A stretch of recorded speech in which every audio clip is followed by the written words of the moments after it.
Oke teman-teman, kita kembali ke belajar dasar-dasar LinkedIn.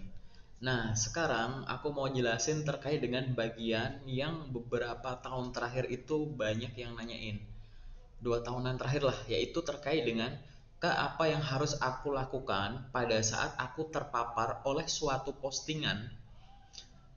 Baik itu postingan yang aku like gitu ya, atau yang postingan yang sebenarnya nggak aku inginin, tapi dia nongol di beranda.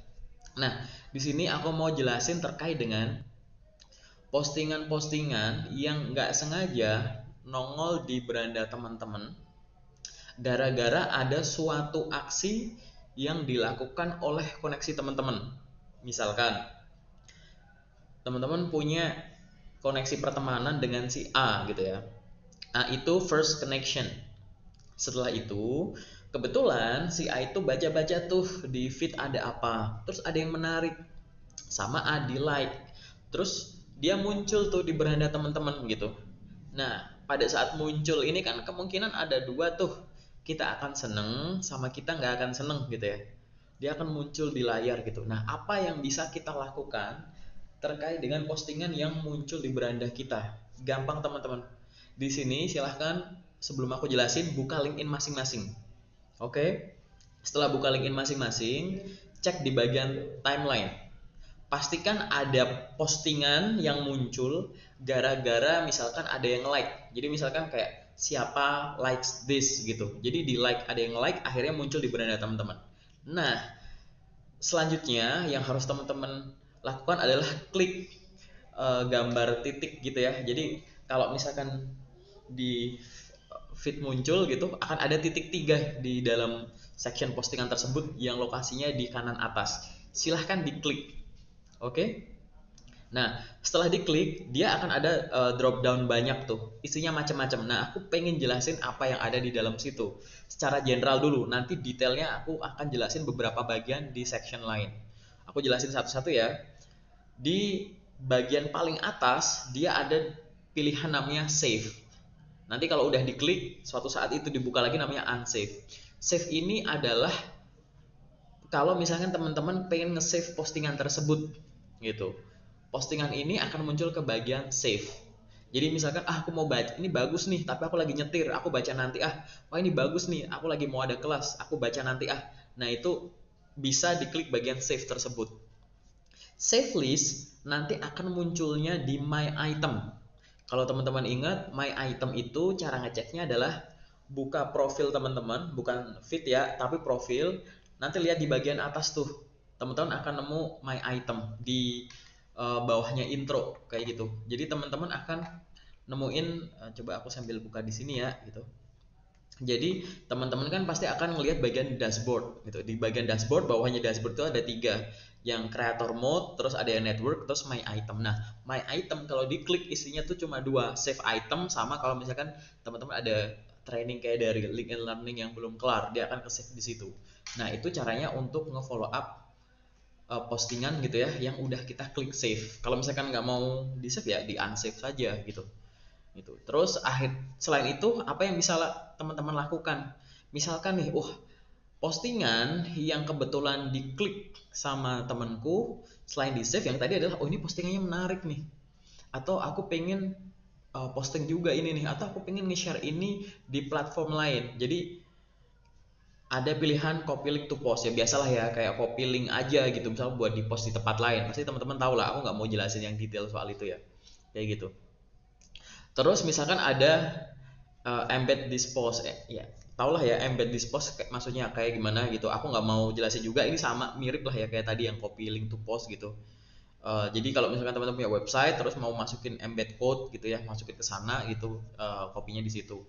Aku lebih fokus ke yang disukai dan yang nggak disukai. Tadi ya yang disukai itu satu, ada yang di bagian save dan unsave. Save berarti kan aku mau baca nanti, aku seneng, oke? Terus ada copy link to post. Mungkin copy link to post tuh pengen infoin orang, baik ini kabar bagus, kabar enggak gitu ya, atau pengen nanyain sesuatu, lebih kayak banyak kemungkinan sih. Nah, aku pengen tekanin di sini. Di situ akan ada 2 hal.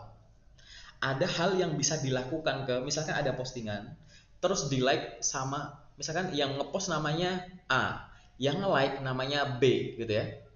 Nah, kita bisa ngelakuin unfollow. Oke, unfollow siapa nih? Unfollow si B. Ini A, ini B.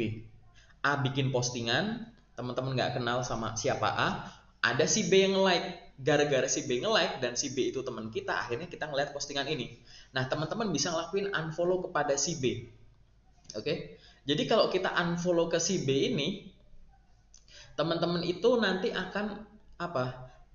Apakah unfollow itu masih connected? Ya, masih stay connected gitu. Jadi masih berteman gitu ya. Tapi kamu nggak bakal ngelihat aktivitasnya dia di feedmu gitu. Oke, itu namanya unfollow. Tapi kalau misalkan ini A ulang ya, ini A, ini B. Kalau teman-teman unfollow, maka aktivitas yang dilakuin sama si B ini nggak bakal muncul di feed teman-teman kalau di unfollow. Kalau di apa misalkan di sini namanya remove connection gitu ya, di remove connection, maka si B ini akan tidak ada hubungan dengan teman-teman lagi. Jadi kayak outsider gitu ya, udah bukan teman lagi. Tapi kalau misalkan kita remove connection gitu, si B ini nggak bakal ditandai. Dia nggak tahu tiba-tiba udah nggak berteman aja gitu. Itu terkait dengan remove connection gitu.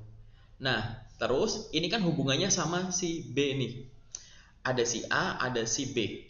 Unfollow nanti teman-teman nggak bakal ngelihat apa yang bisa dilakuin si B di timeline. Unfriend akhirnya dia nggak berteman sama si B, tapi si B nggak bakalan ditandain. Bisa juga pencet mute, gambarnya kayak speaker dicoret gitu, mute. Nah, kalau mute bukan ini yang di mute, tapi ini postingan ini yang di mute gitu. Jadi di feed kita nggak bakalan lihat postingan ini lagi gitu. Oke, ini harus ditahu ya bedanya antara unfollow, terus remove connection, sama mute. Kalau mute tuh efeknya ke yang post. Kalau unfollow, aktivitas dari yang punya activity ini gitu.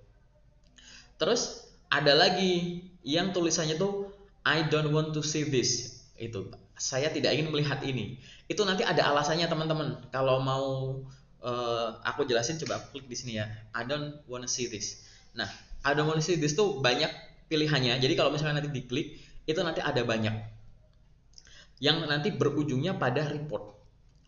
Bisa report dispose atau bisa submit. Yang penting aku nggak mau ngeliat aja itu. Macam-macam. Di sini aku sebutin ya, ada yang saya nggak suka nih sama autornya, penulisnya, saya nggak suka topiknya, bisa terus berulang gitu ya. Terkait topik ini tuh udah sering yang bahas, aku jadi nggak pengen lihat, itu bisa. Terus ada lagi aku udah pernah ngeliat ini kok aku ngeliat lagi sih, itu bisa dihilangin. Atau misalkan ini adalah postingan lama yang ke-up lagi gitu loh teman-teman, itu bisa juga gitu. Terus ada alasan lain yang nggak bisa teman-teman sebut. Nah, itu bisa tuh di checklist gitu ya, atau di klik lingkarannya, terus nanti bisa di submit. Itu kalau misalkan teman-teman lebih milih ke yang I don't wanna see this post. Tapi selain kalau I don't wanna see this post itu ibaratnya kayak aku merasa terganggu, tapi aku lebih kayak cuma terganggu, kayak ya aku nggak mau aja gitu. Jadi masih kayak terganggu tapi bukan yang banget banget gitu loh, karena ibaratnya kayak ini mengganggu ya, dia nggak bikin salah kok sama aku, cuma mengganggu aja, aku nggak mau lihat itu. Jadi mendingan disingkirin ya daripada aku nanti bad mood gitu. Itu lebih ke pilihan yang I don't wanna see this post. Tapi kalau ini mengganggunya, itu benar-benar mengganggu dalam tanda kutip, nggak cuma sekedar aku nggak mau lihat ini, tapi ada kejahatan gitu ya yang dilakukan gitu, maka pilih yang bawahnya, namanya adalah report. Report ini macam-macam teman-teman, nanti aku bakal bikin videonya sendiri gimana cara melakukan report, mulai yang cara biasa sampai yang harus hubungin customer supportnya LinkedIn gitu ya. Tapi di sini kalau misalkan teman-teman klik flag report, maka ada banyak banyak kemungkinan alasannya apa, nanti akan ditanya. Jadi di depan tuh ditanya apa aja gitu ya. Coba kalau aku baca di sini, misalkan ada suspicious, spam, or fake gitu, spam, fake, ya kayak postingan-postingan mencurigakan. Jadi teman-teman tuh kayak dalam tanda kutip menulis kayak ini mencurigakan tuh, kayak postingan bener nggak sih, atau kepengen diarahin ke pemikiran tertentu gitu ya.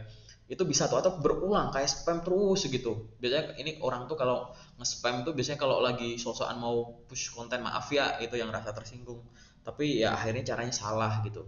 Terus ada terkait dengan harassment or hateful speech gitu ya, ya biasalah ya gitu, namanya orang harassment, hateful speech gitu ya. Postingan, pernah nggak sih teman-teman Aku juga pernah nemuin tuh ada orang yang istilah posting-posting eh, topiknya sensitif-sensitif, kadang menyinggung, padahal bukan kita yang disinggung, tapi kita kayak ini orang kurang kerjaan, tapi kolom komentarnya ditutup. Nah, boleh tuh kalau nemu yang kayak gitu silahkan hateful speech-nya apa namanya di report aja tuh, ada harassment or hateful speech. Terus ada violence or physical harm. Sebenarnya di sini physical harm ini nggak bisa sih, paling nanti kayak ke verbal gitu sih bisa gitu, di report aja. Terus ada adult content. Walaupun ini platform profesional ya, banyak orang yang make link ini tuh seolah-olah lagi main platform lain gitu. Bahkan ada yang maaf nih, adult content bisa dicari di sini gitu. Jadi kayak ngawur gitu. Terus ada namanya intellectual property infringement or defamation. Jadi kayak pencurian kekayaan intelektual. Jadi kayak itu hasil pemikirannya siapa, ya kan? Hasil pokoknya tuh kayak kekayaan intelektual, hasil tulisannya siapa, tapi diklaim miliknya gitu. Dia ngeklaim bahwa itu tuh karyaku, itu tuh hasil pemikiranku gitu. Gitu. Atau kalau misalkan kita ngecek yang lain itu nggak ada sih, paling cuma itu teman-teman balik lagi ya, intellectual property infringement or defamation. Itu defamation tuh kayak fitnah gitu loh gitu. Jadi dia nyebut dimention orangnya, di fitnah. Nah, postingan tersebut boleh boleh di report dengan alasan tersebut. Fitnah tuh nggak harus ke kita ya, ke orang yang kita tahu gitu ya, kayak gitu.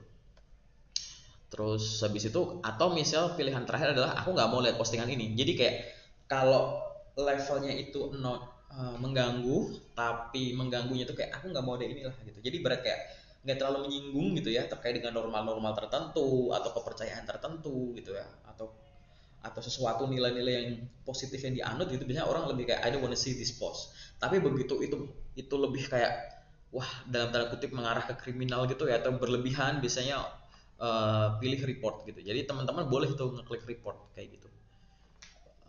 Udah kayak gitu. Terus selain itu, pilihan terakhir yang teman-teman bisa bisa bisa lihat itu adalah bukan pilihan sih sebenarnya. Ini lebih kayak pengaturan siapa sih yang sebenarnya bisa ngelihat postingan ini, baik postingan tadi ya, postingan asal atau orang yang melakukan activity, which is ini koneksi kita tuh ini, yang like, yang komen, akhirnya kita terpapar di feed kayak gitu.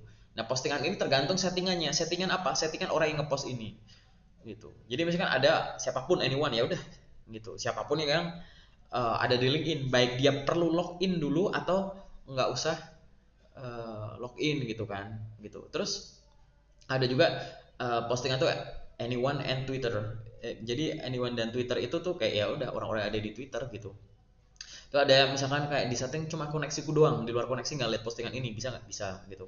Atau grup member gitu, ada grup tertentu gitu ya, di mana postingan ini tuh di post gitu. Kadang kita nge-post kan nggak di feed. Misalnya kita ada di dalam grup, terus kayak kita bikin settingnya cuma berdalam grup itu yang lihat. Nah, itu bisa kayak gitu. Gitu. Atau misalkan kalau misalnya kita ada kalender event, kita ngadain event, cuma orang-orang yang ngeklik kalender event itu kayak attend gitu ya, hadir, yang bisa lihat postingannya. Paling sementara itu teman-teman. Jadi semua ya, mulai dari yang kita suka, yang kita save gitu ya, kita like mungkin gitu, sampai ada yang kayak ada wanna see this atau di report gitu. Itu adalah cara hal yang biasa orang lakuin gitu. Khusus untuk yang tadi aku sebut ya, report akun gitu, mungkin aku lebih detail akan aku sampaikan di salah satu video terpisah ya terkait dengan hal itu, karena nanti ada beberapa progress follow up yang bisa teman-teman lakuin. Paling sementara itu dulu dari aku, terima kasih dan selamat berselancar di feed LinkedIn masing-masing. Terima kasih.